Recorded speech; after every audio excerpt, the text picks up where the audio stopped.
사무엘상 1장 우리가 지난주에 몇 절까지 했죠? 10절까지 했나요? 13절, 14절, 17절 페이지 2에 제가 13절 읽고 여러분 14절 읽어주세요. 한나가 속으로 말하매 입술만 동하고 음성은 들리지 아니하므로 엘리는 그가 취한 줄로 생각한지라.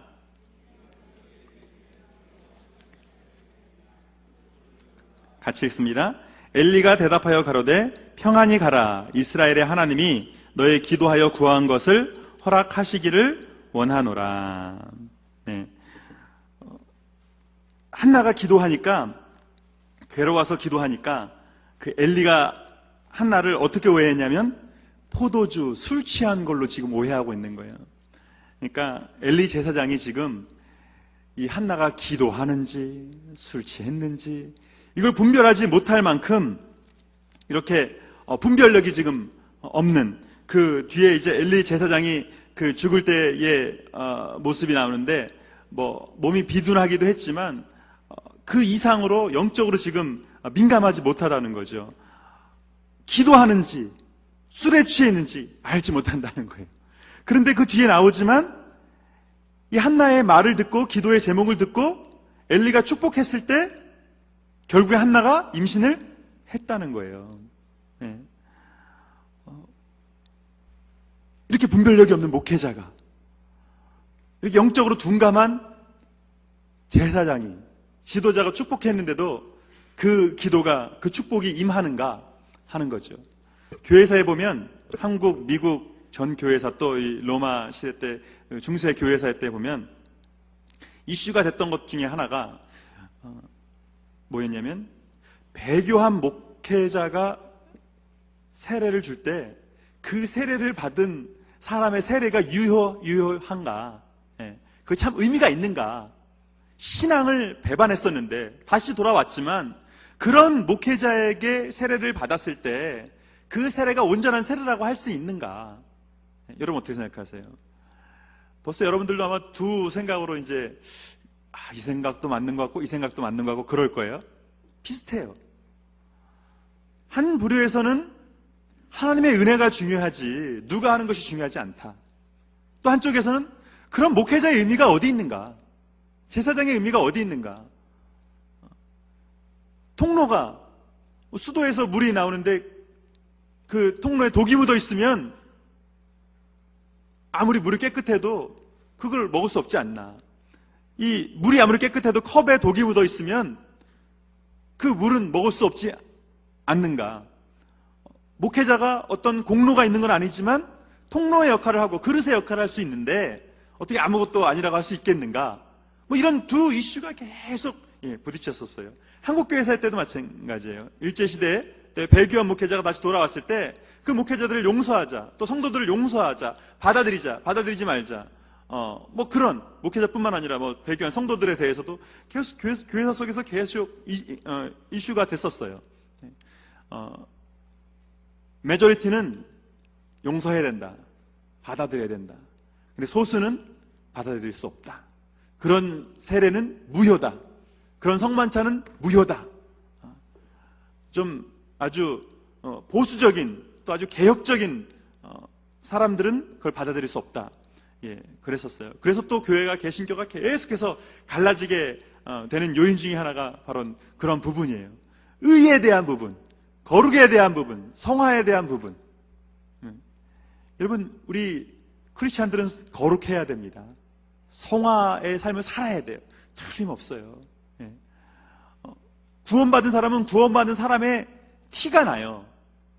자세가 나와요. 말이 다르고요. 행동이 달라요. 삶이 달라요. 훨씬 더 낫다고 말할 수 없지만 분명히 더 나아요. 제가 새벽에도 이번 주 새벽 내내 얘기했지만 우리가 스스로 안위하고 잘난 척하는 것이 아니라 믿음을 가진 사람들이 안 믿는 사람보다 못하지 않아요. 제가 본 대부분의 크리스찬들은 그래요. 대다수가 그래요. 뭐 어떤 사람들은 뭐 한국에서 사기친 사람들은 뭐 다 미국에 가 있다, 뭐 뭐 도둑질한 사람도 다 미국에, 왜냐면 드라마 같은 거 보면은 꼭 죄진 사람들이 다 미국으로 가거든요. 그러니까 사람들이 그렇게 오해를 하는데, 네. 근데 또 교회 뭐 간다, 뭐 교회에서도 그런 사람들 뭐 많다. 실은 그렇지 않아요. 네. 제가 뭐 목사니까 누구보다도 잘 알잖아요. 많이 만났고 대다수의 크리스천들이 훨씬 더 세상 사람들보다 보세요. 주일날 예배의 시간, 또 우리 썬데이스쿨 티처하고 말이죠. 성가대 쓰고, 아니 이거 시간적인 계산으로 하고 그러면요, 뭐 하려고 그걸 하겠어요. 네. 헌신한다는 건요, 자신의 시간을 드린다는 건요, 그 뭔가가 있는 거거든요. 예. 은혜 때문에 그것을 하는 것이고, 그것을 드릴 만큼 나의 그 시간을 드리고 물질을 드리고 나 자신을 커밋먼 할 때는 그만큼의 헌신이 있고 희생이 있는 거예요. 예. 어떻게 더 세상 사람들보다 못하겠습니까?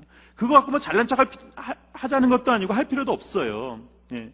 그런데 그럼에도 불구하고 우리가 이 성화에 대해서 이야기할 때 오해하지 말아야 돼요. 그것 때문에 구원받는 건 아니라는 겁니다. 예. 구원은요, 철저히 예수 그리스도의 십자가의 보혈 때문이에요. 예. 0.0000001%도 구원에 기여할 수가 없어요. 우리 하나락교회가 믿는 복음적인 교리고요. 우리 CRC가 믿는, 또 복음주의적인 대다수의 교단들이 믿는 교리예요. 성경이 또 말하고 있는 바고요. 구원에 우리 성화가 1%, 0.00001%도 기여하지 않습니다. 그럼 성화의 의미는 무엇인가? 구원받은 사람이 구원받은 사람답게 사는 거예요. 이걸 또 구원의 차원에서는 현재적인 구원의 의미라고 얘기해요. 과거에 예수 그리스도의 십자가의 보혈을 통한 과거적인 구원이 있어요. 2000년 전에. 또 그리고 우리가 예수를 만났을 때, 첫사랑이라고 하죠. 그때의 구원이 있어요. 그리고 그 구원받은 사람으로 계속 컨티뉴 해서 살아가는 것, 현재적인 구원이 있어요. 이것도 예수 그리스도의 십자가의 보혈의 은총 때문에 우리가 그렇게 사는 거예요. 그러니까 구원받은 사람은 그렇게 산다는 거예요. 그리고 또 우리가 미래적인 구원이 있어요. 반드시 우리가 예수 그리스도를 만나고 이렇게 보는 것처럼 만나는 천상의 구원, 우리가 들어갈 천국, 여러분들이 들어갈 천국이 있는 겁니다. 그게 미래적인 구원이에요. 그런데 이 현재적인 구원, 성화, 구원받은 사람은 구원받은 사람답게 산다는 거예요. 거기조차도, 그 현재적인 구원에서조차도, 그것조차도, 내가 거룩한 삶을 사는 것조차도 내 힘으로 사는 것 아니라는 거예요. 내 의지로 그렇게 사는 것 아니라는 겁니다. 하나님께서 구원받은 사람으로 그렇게 살게 하시는 거예요. 그래서요, 여러분 혹시 그런 거 경험하신 적 있으세요? 기도하는데, 와, 내가 어떻게 이런 기도를, 막 기도하다가 막 내가 스스로 대견한 거. 어떻게 이런 기도를 내가 하지?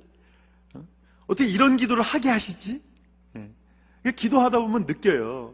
와, 이렇게 멋진 기도를. 그런데 성령님께서 기도하게 하시는 거예요. 그러니까 어떨 때는요, 내가 기도하고 있는 것 자체 안에서 하나님의 은혜를 누려요. 아, 내가 기도하는 게 아니라 하나님께서 기도하게 하시는구나. 제가 이 얘기를 그때 작년에 코스타리카 선교 갔다가 어떤 치과의사 집사님인데, 다른 교회 집사님들 이렇게 만나서 이렇게 얘기하다가 제가 이 얘기를 쉐어했더니 깜짝 놀랐더라고요. 그분은 30년 교회 생활했는데 한 번도 그런 걸 경험을 못 해봤대요. 기도하면서, 아, 하나님께서 나를 이렇게 기도하게 하시는구나, 이걸 한 번도 경험을 못 해봤다는 거예요. 너무 도전이 됐다는 거예요. 지금 몇몇 분의 눈빛이 지금 도전되는 분들이 있으신데, 도전되셔야죠. 어떨 때는요, 헌신하다가 너무 감격하는 거예요. 야, 내가 너무 착해, 스스로 이런 어떤 자아 놓지 말고 내가 어떤 사람인지 내가 아는데 나로 하여금 이렇게 하게 하시다니, 그 은혜에 놀라게 되는 거죠. 그러니까 현재적인 구원, 그것에서조차도 우리가 자랑할 건 없어요. 하나님께서 하게 하시는 거니까. 그러니까 하나님께서 그 하게 하시는 방법, 그리고 또 우리에게 도전 주시는 방법들은요, 가지가지예요. 여러분, 그 어거스틴이 회심한 이야기 뭐 얼마나 많이 우리가 들었어요. 어거스틴이 우리가 엄청난 그 방탕하라고 생각을 하는데 그 당시에 제가 어거스틴을 뭐 옹호하기 위해서 하는 얘기가 아니라 뭐 부인 있고 또 다른 부인 있고 완전히 그 그리스나 그 북아프리카 완전 그런 분위기였어요. 그러니까 어거스틴도 그게 착했다는 얘기가 아니라 그 이상으로 엄청난 뭐 허랑방탕은 아니었다는 거예요. 예, 나중에 그 아들을 놓고 교육도 하고 그 아들을 위해서 그 두 번째 부인을 통해 난 아들을 교육하기 위해서 기독교 교육학이라는 책을 쓰고 회개를 하고 하여간 그 어거스틴이 늘 마음속에 떨쳐지지 않았던 그 괴로움은 그 자신의 죄악을 자기가 어떻게 할 수 없었다는 거예요. 예. 이 죄악을 어떻게든지 떨쳐버리고 싶은데 그러면서 이 사람이 결국 회심하면서 고백록이라는 걸 썼잖아요. 자신이 얼마나 죄가 많으냐면 그 얘기를 아주 빗대서 하는 얘기가 자기 집에 안에도 배나무가 있어요. 그래서 얼마든지 배나무를 따먹을 수 있어요. 그런데 친구들하고 남의 집의 배나무의 배를 따먹는다는 거예요. 왜요? 훔친 배가 훨씬 더 맛있더라는 거예요. 스릴이 있다라는 거예요.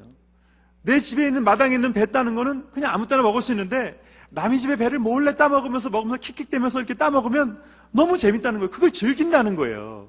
죄가 그렇다는 거예요. 예.